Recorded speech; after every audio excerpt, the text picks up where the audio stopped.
క్రీస్తు యేసునందు మనలను అద్వితీయంగా ప్రేమించుచున్నటువంటి మన పరమ తండ్రికి మహిమయు ఘనతయు కలుగును గాక. ఆమేన్.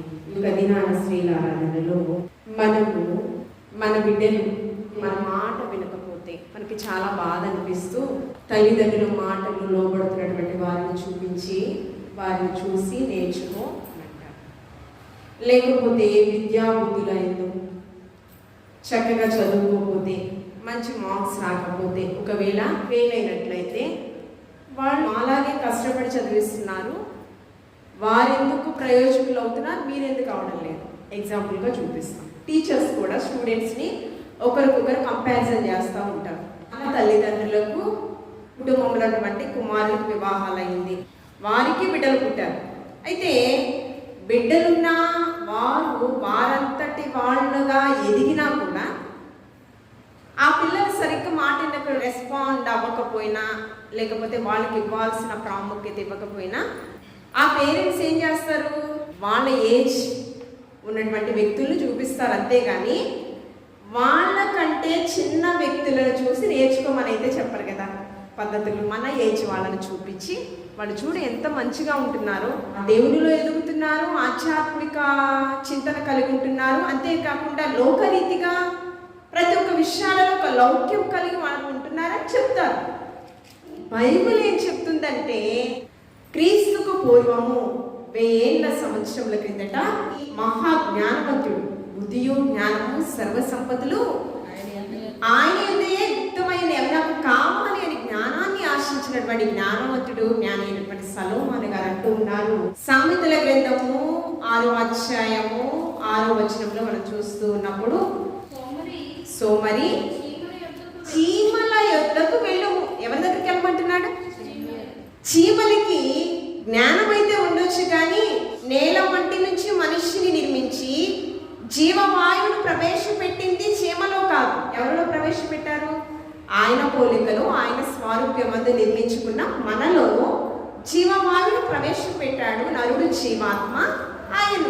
సోమరి చీమల యొద్దకు వెళ్ళుము అంటే మనుష్యులందరికీ ఒక హెచ్చరిక. పరిశుద్ధ గ్రంథాన్ని చేతపట్టిన ప్రతి ఒక్క క్రైస్తవుడికి ఒక హెచ్చరిక. నీవు నీ తోటి క్రైస్తవుని చూచి నేర్చుకో, వాడి దగ్గరికి వెళ్ళండి చెప్పట్లేదు. దేవుని యొక్క వాక్కులు సోమరి ఎవరికి ఆధ్యాత్మిక చింతన లేక ఆత్మీయ స్థితిలో చాలా బలహీనులు అవుతున్నారో వారందరికీ ఒక హెచ్చరిక. ఎవరి దగ్గరికి చూసి నేర్చుకోమంటున్నారు? చీమల యొద్దకు వెళ్ళ. నిజాయితీ విలువలంట చీమలలో ఉంటాయంట. ఎక్కడుంటాయి? యూదుల గ్రంథము తెలియపరుస్తుందంట. అంతేకాకుండా ఖురాన్ ఏం చెప్తుందంటే చీమలలో గొప్ప నిజాయితీ ఉందంట. ఏం చెప్తుంది? చీమలలో గొప్ప నిజాయితీ. ఇదేంటి? మహాజ్ఞానవంతులు వీరందరూ చీమలను చూసి ఒక ఎగ్జాంపుల్గా ఆదిరిగా మనం అనుకరించాలి అన్న రీతిగా చెప్తున్నారు. మూగ జీవులను చూపించి నేర్చుకోండి అని అంటే మనుషులందరినీ అది తగ్గించడమే కదా. మనుషులందరినీ యావత్ ప్రపంచాన్ని మూగ జీవులను చూసి నేర్చుకోండి అంటే మనుషుల కంటే చీమలే గొప్ప స్టాండర్లు. అంతేకాకుండా ప్లోటో గొప్ప శాస్త్రవేత్తలు వాళ్ళు. ఏంటి వారిని చూసి నేర్చుకోవడం ఏంటని వారు విమర్శించిన సందర్భాలు కూడా ఉన్నాయి. అయితే చీమల గురించి మనం ఆలోచన చేసినట్లయితే మనము అగ్రికల్చర్ వ్యవసాయంలో ఈ యొక్క చీమల యొక్క ప్రాముఖ్యత చాలా గొప్పదంట. చీమలు ఎన్ని చీమలు ఉన్నాయని మనం ఒకసారి ఆలోచన చేసినట్లయితే మనకు కొన్ని ఎర్ర చీమలు, నల్ల చీమలు, ఏదో ఒక 10 రకాలు మనం చెప్పగలం కదా. కానీ చీమలంట 12,467 జాతులు ఉన్నాయంట. ఎన్ని చీమలు? 12,467 జాతులు ఉన్నాయంట. అంతేకాకుండా మన భారతదేశంలో ఉన్న సంఖ్య, చీమల సంఖ్య 850. అంటే మన ఊహకు మన లెక్కకు మించిన మనకి చీమలు ఎప్పుడు జ్ఞాపకం వస్తాయి అంటే వంటగదిలో ఇదేంటది పాత్రలన్నీ పోపు డబ్బాలన్నీ మూసివేసి ఉంటున్నాయి. ఎలా వెళ్ళిపోతున్నాయి ఈ చీమలు కదా. ఆ చీమలు చిన్నవే, సూక్ష్మంగా ఉంటాయి, కానీ అవి కుడితే ఎలా ఉంటుంది? భయంకరంగా ఆ ప్రాంతం అంతా రెడ్గా నొప్పి వస్తూ చూడడానికి చాలా సూక్ష్మమైనవే. మన మీద దాడి చేయడానికి తనకున్న జ్ఞానం చాలా గొప్పది అని ఈ యొక్క శాస్త్రవేత్తలు కూడా వాటిని గురించి నేర్చుకోండి. పరిశుద్ధ గ్రంథమే కాదు, గొప్ప గొప్ప శాస్త్రవేత్తలు కూడా వాటిని గురించి తర్కించినప్పుడు ఈ యొక్క చీమల గురించి అధ్యయనం చేసినప్పుడు వారికి తెలిసిందంట. ఈ యొక్క వ్యవసాయంలో మనం చూస్తూ ఉన్నప్పుడు ఆ పంట పొలాలు వాటిలో సారాన్ని పెంచడానికి, అంతేకాకుండా వాటిని సారాన్ని పెంచకపోతే ఏమవుతుంది, గట్టిగా భూమి రాయిలా అయిపోతుంది, పంట సరిగ్గా పండదు, సేద్యము మనము అనుభవించలేము. కాబట్టి ఈ యొక్క చీమలు ఏం చేస్తాయంట, మిడతలను పంటను నాశనం చేసేటటువంటి వాటిని ఈ చీమలు తింటాయంట. పంట పొలాలని పాడు చేసేటటువంటివి వీవర్ యాంట్స్ అనేటటువంటి ఆ వైరస్కి చెందిన మిడతలు కావచ్చు, ఏదైనా పంట పొలాలను నష్టపరిచే వాటిని ఈ చీమలు తింటాయంట. అంటే చీమల వల్ల మనిషికి ఉపయోగమే ఉంది కానీ నష్టమైతే లేదు. అందుకని మనం చూస్తూ ఉన్నప్పుడు జ్ఞాని అనేటువంటి సలోమాను గారు సోమరితనం ఎవరైతే ఉంటుందో ఆ సోమరితనం కలిగినటువంటి వ్యక్తులంట ఈ చీమలను చూసి మనం జ్ఞానాన్ని సంపాదించుకోవాలని తెలియపరుస్తుంది దేవుని యొక్క వాక్యము. పరలోక రాజ్యపు ఉపమానం తెలియపరుస్తూ ఉన్నప్పుడు ఒక దినాన ఒక యజమానుడు ఏం చేశాడు, 10 తలాంతులు. ఏంటి, యజమానుడు తలాంతుల ఉపమానంలో మనం చూస్తూ ఉన్నప్పుడు యజమానుడు దేశాంతరం వెళుతూ ఉన్నాడు. అయితే వారు దాసులను పిలిచి ఆ యజమానుడు ఏం చేస్తున్నాడు, ఒక దాసునికేమో 5 తలాంతులు ఇచ్చాడు, వాటిని నువ్వు వృద్ధిపరచాలి. ఇంకొక దాసుని పిలిపించాడు, అతనికి 2 తలాంతులు ఇచ్చాడు. ఇంకొక దాసుని పిలిపించాడు, 1 తలాంతులు ఇచ్చాడు. యజమానుడు చాలా కాలం గడిచిన తర్వాత మరలా తిరిగి వచ్చారు, దాసులు పిలిచారు. ఇచ్చిన తలాంతులు మీరు ఏం చేశారన్నప్పుడు ఆ తలాంతుల ఉపమానంలో ఏంటి, ఒక దాసుడేమో నీవు నాకు యజమానుడా 5 తలాంతులు ఇచ్చావయ్యా, దానికి రెట్టింపు 5 తలాంతులను అభివృద్ధి చేశాను. అయితే బలా నమ్మకమైన మంచి దాసుడా, కొంచెములో నీవు నమ్మకంగా ఉన్నావు. చూడండి మత్తయి సువార్త 25వ అధ్యాయము 21వ వచనం చూడండి అమ్మా.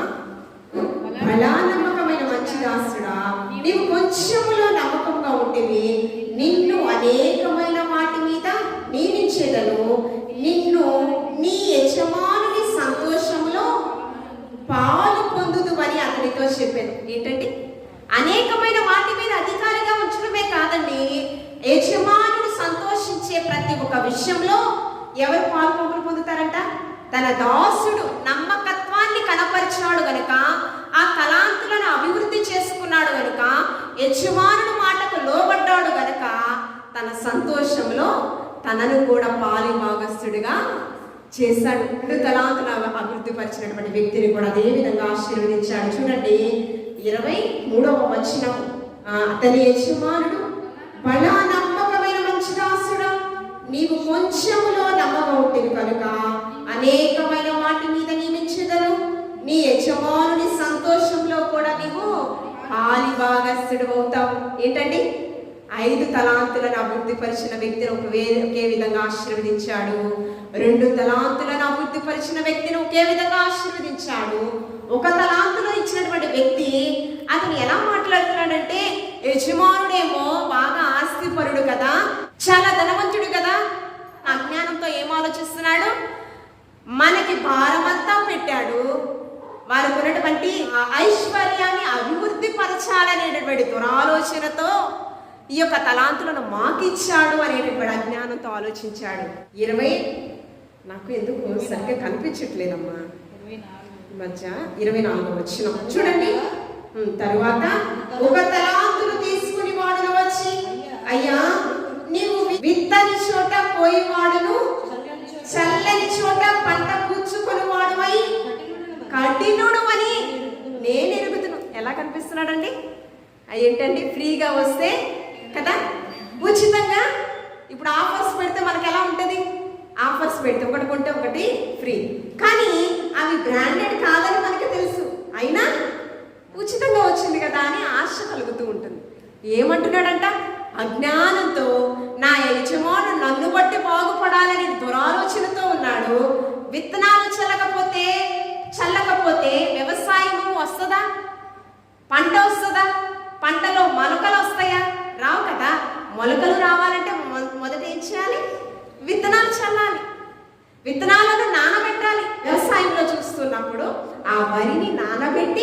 నానబెట్టిన తరువాత దానిలో ఏమొస్తుందండి? నారు పోస్తారు, దానిలో నాటు వేస్తారు, దాని నుంచి మొక్క ఏరై పారి దాని నుంచి ఏమొస్తుందండి?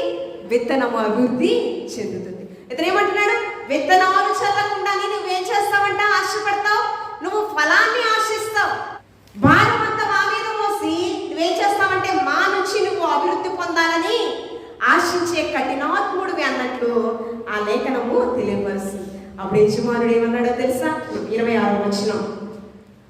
అందుకు అతని యజమానుడు వానిని చూచి, సోమరివైన చెడ్డదాసుడా, నేను విత్తని చోట పోయేవాడును, చల్లని చోట పంట కూర్చుకొని వాడనని నీవు ఎరుగుదవా?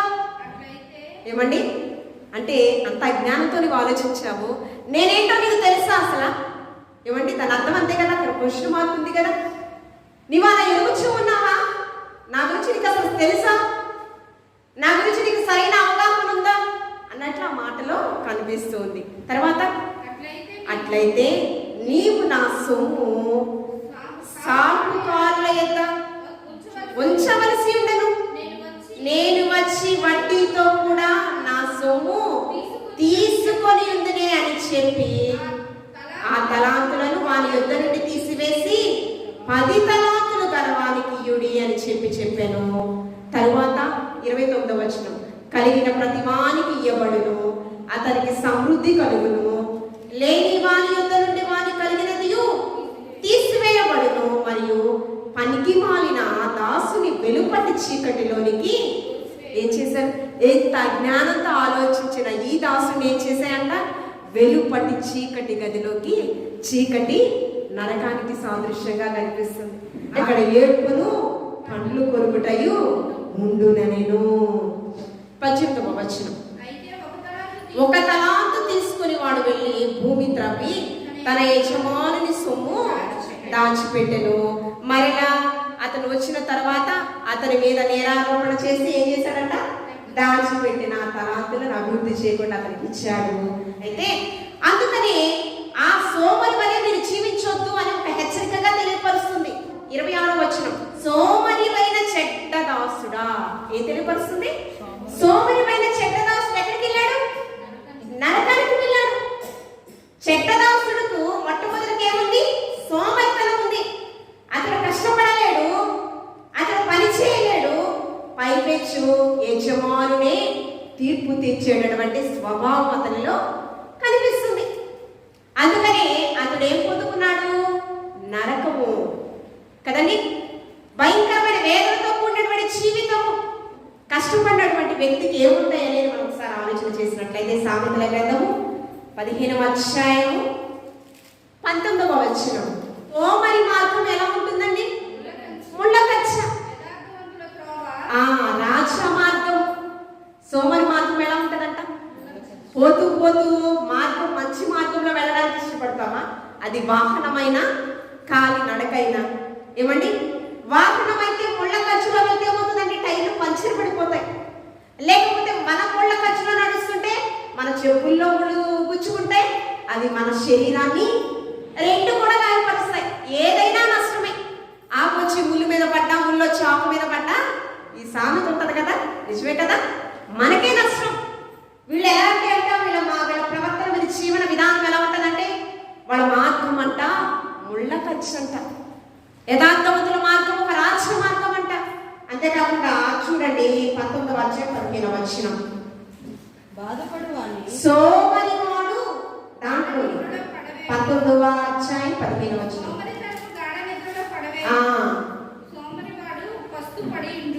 వాడు గాఢ నిద్రలో ఉండడమే కాకుండా అతడు పస్సు పడి ఉండును. అంటే సోమరితనము ఉన్నటువంటి వ్యక్తులు గాఢ నిద్రలో ఉంటే వాళ్ళకి సమయపాలన లేకపోతే ఏమవుతుందండి? ఇప్పుడు ఉద్యోగానికి వెళ్ళాలండి, ఒక యజమానుడి దగ్గర మన దాసులుగా ఉద్యోగం చేస్తున్నాం. సరిగ్గా వెళ్ళకపోతే మరి వేతనం ఇస్తారా? పని ఇస్తారా? మనకి ఒక రోజు చూస్తాడు, మనం చెప్పే సాగు, రెండో రోజు చూస్తారు, మూడో రోజు కూడా రండి అంటారా? వద్దమ్మా, మాకు నీకు పనికి రావు, వేరొక దాసులను మేము పెట్టుకుంటామంటారు. ఒకవేళ గవర్నమెంట్ ఉద్యోగంలో కూడా కొన్ని రూల్స్ ఉంటాయి. గవర్నమెంట్ ఉద్యోగస్తులు కూడా ఇన్ని లీవ్స్ అనేవి పెట్టుకోవాలి. వాళ్ళు అన్ని కాకుండా ఎక్కువ పెట్టుకుంటే ఏమవుతుంది, శాలరీ కటింగ్ అనేది ఉంటుంది. ప్రైవేటే కాదు, గవర్నమెంటే కాదు, ఏదైనా ఒక యజమానుడి దగ్గర మనం దాసుడుగా పనిచేసేటప్పుడు చేసేటటువంటి పనిలో నమ్మకత్వాన్ని సాధించుకోవాలి. అలా లేకపోతే మనకి ఏమవుతుందంటే పశువులే వచ్చే వేతనం సరిగ్గా రానప్పుడు ఏమవుతుంది, మన కుటుంబంలో లేమి మిగులుతుంది. ప్రసంగి గ్రంథము 10వ అధ్యాయం 18వ వచనం. సోమరితనం చేత ఇంటి కప్పు కూర్చుని తింటే ఏమవుతుందండి, కొండలు కూడా కూర్చుని తింటే ఏమవుతుంది, కొండలు కూడా కరిగిపోతాయంట కదా. కాబట్టి మన ఇంటి కప్పు కూడా దిగిపోవును అంటే దాని అర్థం ఏంటండి, ఏ స్థితిలో ఉన్నా వాడు పేదవాడిగా మారిపోవాల్సిందే. ధనవంతుడు ఇంకా ధనవంతుడు అవ్వడానికి ప్రయాసపడుతున్నాడు. కొంతమంది పేదవాడు బాగా వారి శక్తికి మించిన కొద్ది ప్రయాసపడుతూ ఉంటారు. కొంతమంది పేదవాడు కూడా బద్ధకస్తులుగా అయిపోతూ ఉంటారు. ఏమో ప్రతి ఒక్క మనుష్యుల్లో రకరకాల వ్యత్యాసము కనిపిస్తూ ఉంటది. ఎన్నున్నా కూడా వారికి బద్ధకం అనేది కనిపించదు. ఇంకా కష్టపడాలి, ఇంకా కష్టపడాలి, ఇంకా అనుభవించాలి కదా. కాబట్టి మనలో సోమరితనం అనేది ఉండకూడదని దేవుని యొక్క వాక్కులు. ఇక చెడ్డ దాసుల వలె మనం నరకానికి వెళ్ళడానికి మనకిచ్చినటువంటి మనకు దేవాది దేవుడు ఆయన రక్షణలోకి పిలుచుకున్న మనకి ఒక్కొక్క కృపావరం మనకి ఇచ్చాడు. అంతేకాకుండా ఆయన పరిచర్యలో పాలిభాగస్తులుగా ఇచ్చుకున్నాడు. ఒక్కొక్కరికి ఒక్కొక్క తలాంతులు ఇచ్చాడు. ఈ తలాంతులన్నీ కూడా మన స్వప్రయోజనకరంగా ఉపయోగించకుండా ఏం చేయాలండి, దేవుని యొక్క మహిమార్థమే మనము వినియోగించాలి.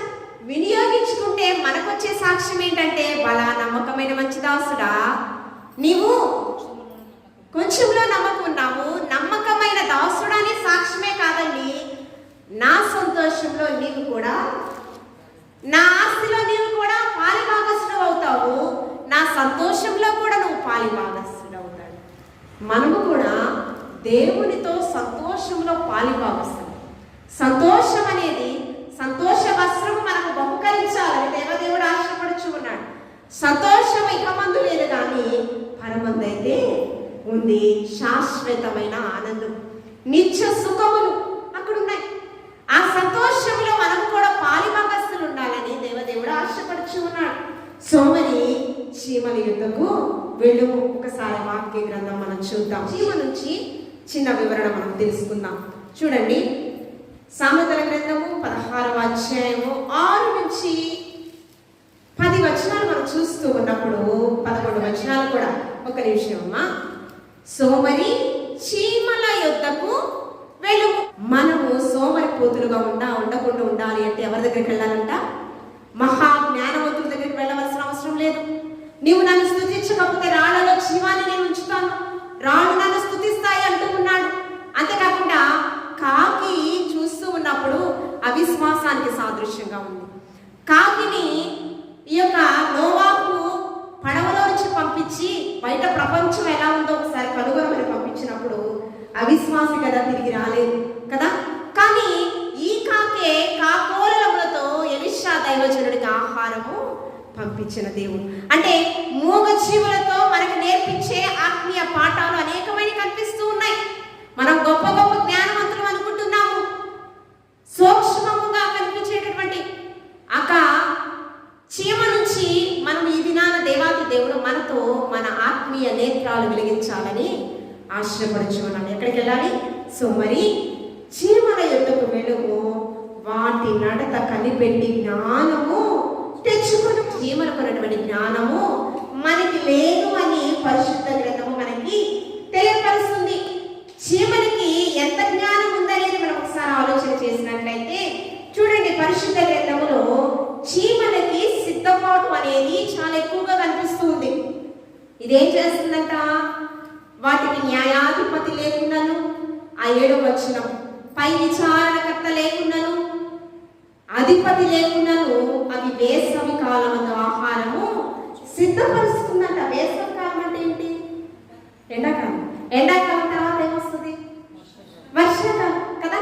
అంటే దీనికి సిద్ధపాటు అనేది చాలా ఎక్కువ అంట. మనకి లేని సిద్ధపాటు ఈ చీమలకు ఉంది. వర్షాకాలము ఆహారం సిద్ధపరచుకోవడం అనేది ఆ యొక్క చీమలకి వర్షాకాలంలో ఆహారం ఏ విధంగా తినాలో, ఏమండి చలికాలంలో కూడా ఆహారం ఎలాగ సమకూర్చుకోవాలో ఈ వేసవి కాలం నిరంతరం కష్టపడుతూనే ఉంటాయి. ఎప్పటి వరకు ఒకసారి మనం ఆలోచించేద్దాము. మనకి ఎప్పుడైనా నిద్ర పట్టినప్పుడు చీమలు, ఇంట్లో చీమల పుట్ట ఎక్కడన్నా మనకు కనిపిస్తే అక్కడికి వెళ్ళి మనం చూస్తే ఏమొస్తాయి? అసలు నిద్రపో. ఏమండి ఒక చీమ ఎక్కడన్నా ఒంటరిగా కనిపించినట్టు మనకు కనిపిస్తుందా? ఒక చీమ వెనకాల ఎన్ని చీమలు వెళ్తాయండి? కొన్ని వందల చీమలు. అంటే ఒకసారి మనం ఆలోచించి ఇంటికి నిద్ర ఉండదా? అంటే ఎందుకు నిద్రపోదు? ఎందుకు మెలకువగా అంత సిద్ధపాటు కలిగి ఉంటుంది? రానున్న దినాల్లో మేము లేని చూడడానికి వీల్లేదు. మేము మా జీవితాలలో కొరత ఉండడానికి వీల్లేదు. ఆకలి దొంగలు మా జీవితాలలో ఉండడానికి వీల్లేదు. మేము సమృద్ధితో ఉండాలి. అందుకే దానికి ఏం చేస్తుందట? సిద్ధపాటు కలిగి వేసవి కాలంలో ఆహారాన్ని సమకూర్చుకుంటుంది. ఇంత జ్ఞానం కలిగి ఉండాలని ఎవరైనా చెప్పారా? ఎవరైనా చెప్పారా? పై విచారణకర్త ఎవరైనా ఉన్నారా? ఈ చీమలకు ఒక గురువు ఎవరైనా ఉన్నారా? ఈ చీమలకి హెడ్ ఒక రాజు ఎవరైనా ఉన్నారా? ఎవరు లేరంట. అందుకని వాక్యం చెప్పి పై విచారణకర్త లేకున్నాను, అధిపతి లేకున్నాను వేసవి కాలం ఉంది. అంటే అతనికి జ్ఞానం నేర్పించేవారు ఎవ్వరు లేకపోయినా కూడా వారు జ్ఞానము కలిగి సిద్ధపాటుతో ఆ వర్షాకాలంలో రానున్న కాలంలో సమృద్ధిని అయిన ఆహారాన్ని వారు మనము కూడా సిద్ధపాటు కలిగి ఉండాలి. సిద్ధపాటు లేకపోతే 10 మంది బుద్ధి కలిగిన కనికలు ఉన్నారు, 10 మంది సిద్ధపాటుతోనే వచ్చారు. కానీ పరిపూర్ణమైన సమర్పణ సిద్ధపాటుతో 5 ఉన్నారు. దివిటీలలో నూనె అయిపోయింది, మిగతా 5 దివిటీలు వండుచూ ఉన్నాయి. వారిని వెళ్ళి ఏమన్నారండి? మీ బుడ్డిలో నూనె కొద్దిగివ్వండి. వారు నిజంగా వారికి కూడా మంచి మనసే ఉంది. ఆ పోనీలే వారికి కూడా కొద్దిగా పోద్దామంటే వారికి తర్వాత జరిగే విపత్తు ఏంటి? వారి దివిటీలు కూడా ఆరిపోతాయి. మీరేం చేయాలా? ఈ మత్తయి సువార్త 25:9 చాలదేమో, మీరు అమ్మవారి యొద్దకు వెళ్ళి నూనెను కొనుక్కోండి అని చెప్పి పర్లేదులే అనుకుంటే ఏమవుతుంది? నరకానికి వెళ్ళిపోతారు. ఏంటి? పరలోక ద్వారములు మూయబడతాయి. వారికి తెలుసు మన రక్షణ మనకి అతి ప్రాముఖ్యమైంది. మనం రక్షణ పొందుకున్న మనము సరైన విశ్వాస జీవితంలో మనం జీవించాలి. ఎవరిని క్రియలు వాని వెంట వచ్చును. నా భర్త రావటం లేదు ప్రభా అని నేను రావటం మానేస్తామనుకో మనకున్న రక్షణ పోతుంది. నా భర్త నా బిడ్డలు రావట్లేదని మనం రావటం మానేస్తే ఏమవుతుంది? సిద్ధపాటు అనేది వ్యక్తిగతము, రక్షణ అనేది వ్యక్తిగతము, పరలోకం అనేది వ్యక్తిగత జీవితానికి సంబంధించింది. మనమందరం ఒక్కరొక్కరుగా ఒంటరిగా వెళ్ళాలి. ఒంటరిగా వచ్చాము, ఒంటరిగా పరలోకానికి వెళ్ళాలి. నాతో పాటు నా భర్తను, నా విశ్వాసాన్ని బట్టి నా బిడ్డలు కూడా తీసుకెళ్తానంటే చదువుకున్నటువంటి వాక్య భాగంలో మొదటిగా ఈ యొక్క చీమలకి సిద్ధపాటు అనేది ఉంది. చీమల యొద్దకు వెళ్ళుము. అక్కడేముంది? చీమల యొద్దకు, వాటి చాడ కనిపెట్టుము. చీమల యొద్దకు అంటే అనేకమైన చీమలు ఉన్నాయి, వాళ్ళ దగ్గరికి వెళ్ళాలి. అంటే అక్కడ ఏముంది? చీమలకి యూనిటీ అనేది ఉంది. అంటే ఏముంది? ఐక్యత అనేది ఉంది ఆ చీమల్లో కదా. అందుకని కీర్తనకారుడు 133వ సంకీర్తన 1వ వచనంలో సహోదరుల ఐక్యతను కలిగి నివసించుట ఎంత మేలు, ఎంత మనోహరం. చీమలలోనే ఐక్యత ఉంటే అంత సాధించగలిగినటువంటివి, రానున్న దినాలలో ఒక విపత్తుని ఎదుర్కోగలిగినవి, మన కుటుంబంలో మన భర్త బిడ్డల మధ్య ఐక్యత ఉంటే ఎంత సాధించగలము? మన సంఘాలలో ఐక్యత ఉంటే ఎంత సాధించగలము? దేవుని రాజ్యాన్ని కట్టుటలో ఐక్యత ఉంటే ఎంత సాధించగలము? రెండోది ఏముంది? ఐక్యత ఉంది. మూడోది ఏముందండి? చీమలు ఒక గ్రామన్న వెయిట్ ఉంటుందో లేదో నాకు తెలియదు. గ్రాము కంటే తక్కువ మిల్లీగ్రామ్ కదా. అంటే అంత చిన్న చీమలు ఏం చేస్తాయంట? బలమైన ఆహారాన్ని సిద్ధపరుస్తాయి. అంటే దానికంటే బరువైన పదార్థాలను మోయగలిగేటటువంటి శక్తి, సామర్థ్యము వాటికి ఉంటాయి. అందుకే మనం చూస్తూ ఉన్నప్పుడు పరిశుద్ధ గ్రంథంలో మార్కు సువార్త 11:23 మనకి కొండలను పెరిగించగలిగిన శక్తి దేవాది దేవుడు మనకిస్తాడు. కొండను చూచి ఇది ఎత్తబడి సముద్రములో పడవేయగలను అని చెప్పి తన మనస్సులో సందేహింపగా తను చెప్పినది జరుగునని నమ్మిన ఎడల చాలండి. ఏంటండి? విశ్వసించి సందేహింపక నమ్మిన ఎడల ఏం చేయాలి? రెండా ఎత్తబడి అది సముద్రములో పడవేయబడును అని చెప్పి నమ్మి హృదయంలో విశ్వసించినట్లయితే ఖచ్చితంగా అది కార్యం. అంటే కొండను పెరిగించగలిగిన శక్తి, మోయలేని భారాన్ని తీయగలిగిన శక్తి, కాడిని విరగొట్టగలిగిన శక్తి ఎవరిస్తాడు? నీ యొక్క కాడి బహు భారమైనది. అది ఎవరు చేస్తారట? సులువుగా త్రిత్వంలో ఏకమైన దేవదేవుడు సులువైన కాడిగా ఆయన చేయగలరు కదా. భారమైన మన జీవితాలను, మన కుటుంబాన్ని దేవాది దేవుడు ఏదైనా సాధించగలిగిన కుటుంబముగా, ఆశీర్వాదాలను ఆస్వాదించే కుటుంబముగా. ప్రభువా, ఈ భారాన్ని నేను మోయలేకపోతున్నాను, ఈ కష్టాన్ని నేను తాళలేని కష్టాలను. ఎప్పుడు బలహీనుడనో అప్పుడే బలవంతుడను. అపోస్తలుడైన పౌలు గారు. మూడోది ఏముందంట? బలమైనటువంటి పదార్థాలను మోయగలిగినటువంటి శక్తి సామర్థ్యము చీమలలో ఉంది. నాలుగవది మనం చూస్తూ ఉన్నప్పుడు దానికి అక్రమం అనేది తెలియదంట. ఏం తెలియదు? అక్రమము. అక్రమం అంటే ఏంటి? క్రమము కానిదేదో అదే అక్రమం. ఒక క్రమము. ఇప్పుడు మనము సంఘంలో కూర్చుంటాం, ఒక క్రమ పద్ధతి. ఆ 7వ వచనమేనమ్మా, సోమరి చీమల ఎందుకు వెళ్ళము, వాటి చాడలు కనిపెట్టి జ్ఞానము. వాటికి ఏముంది అక్కడ? వాటి నడకలు కనిపెట్టి జ్ఞానం తెచ్చుకోను. వాటికి ఏముందంట? క్రమ పద్ధతి ఉంది. వాటి నడకలు కనిపెట్టి జ్ఞానం తెచ్చుకోవాలి. క్రమ పద్ధతి ఉంది. మాస్టర్ ఏం చెప్తారు? బెంచెస్ సరిగ్గా లేకపోతే సరిగ్గా వేసుకోండి. క్రమము. ఇష్టానుసారంగా మందిరంలో కూర్చోడానికి వీల్లేదు.